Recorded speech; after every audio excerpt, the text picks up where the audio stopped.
Imagine. In 760 CE, 8th century, a very special city existed named Medinat al-Salam, City of Peace. This city had a population of around 1 million. It was surrounded by lush green gardens with flowers and trees and reading nooks, gorgeous mosques for prayer and narrow streets for long evening walks where lamps filled the city. At the center of the City of Peace was the most magical space of all, known as Bayt al-Hikmah, the House of Wisdom. This was a wisdom vault, a sacred container that protected the most precious treasure of all, ancient literature. It was not only made for safeguarding wisdom, but also for translating it. And what is translating but an act of alchemy, of actively turning the past into the present? And so, important ancient texts in math, science, astronomy, engineering, philosophy were all actively brought back to life into the Arabic language and into the City of Peace.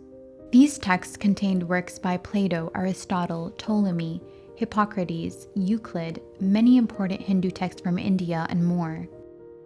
In the first year of the House of Wisdom, the prince, Al-Ma'mun, commissioned 3 brothers known as Banu Musa to publish a book translating classical Greek engineering designs into Arabic. The brothers set sail on this task, but in the process something unexpected happened. For it seems that the act of patiently looking at something long enough always led to something greater. As the brothers excavated, closely observed, and translated these ancient ideas, they began to see new possibilities.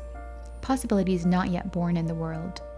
They published these in a book called The Book of Ingenious Devices. This book included detailed drawings painted with gorgeous color and detail of what would become the Industrial Revolution. They included twin-cylinder pumps with suction, conical valves, and other imagined engineering objects. 200 years later, the scientist Al-Jazari found this treasure in the House of Wisdom, and studying it closely, his mind began making new connections, bringing forth imagined ideas that did not exist. He published those in the book known as the Book of Knowledge of Ingenious Mechanisms. His book contained incredible drawings of inventions painted with gorgeous bright colors and gold leaf, with notes on how he imagined each invention might work. Float valves that illustrated the design of what would become modern toilets, flow regulators that would be used in the future for hydroelectric dams, internal combustion engines, water clocks that could tell time. Stephen Johnson, author of Wonderland: How Play Made the Modern World, makes the acute observation that there is something very strange about these books. The majority of them include objects of play, imagination, and amusement, not what you might think an engineering book would have.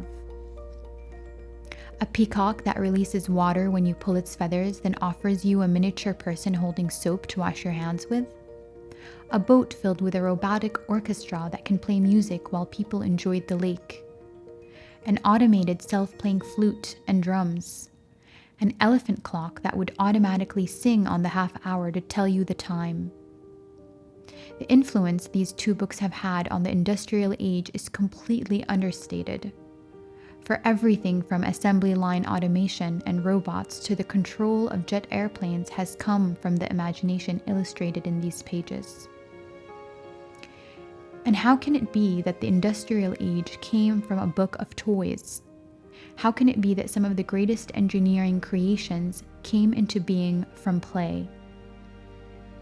How is our imagination, or lack thereof, shaping the reality and the future? In 1258, the Mongols invaded the City of Peace, slaughtering all the scholars and inhabitants from families and children, and taking down the House of Wisdom. All the ancient literature in the House of Wisdom was thrown into the Tigris River, where it is said to have turned the river black from the ink in the books and red from the blood of slaughter. One might wonder what other treasures were drowned into that river that day. What treasures might have had visions of a future that we have not created yet? Between what is actually possible and what we think is possible is a gap. otherwise known as the invisible bridge of the imagination, where all matter begins. The imagination is the mother of creation, the womb containing the future. But it can only bring that future forth if we have the patience to observe long enough, to be curious long enough, to trust in what is not visibly there until something emerges.